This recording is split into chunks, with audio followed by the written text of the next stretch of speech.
દેશમાં કોરોના જેવી મહામારી ચાલી રહી છે ત્યારે ડીસા તાલુકાના માલગઢ ગામે ગ્રામ પંચાયત દ્વારા આઇસોલેશન વોર્ડ 10 બેડનો ચાલુ કરવામાં આવ્યો હતો, જે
માલગઢ ગામમાં પોલીસ ચોકી ફાળવા રજૂઆત કરવામાં આવી હતી।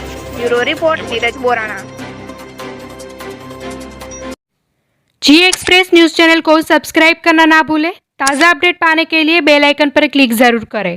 हर न्यूज़ को लाइक करें।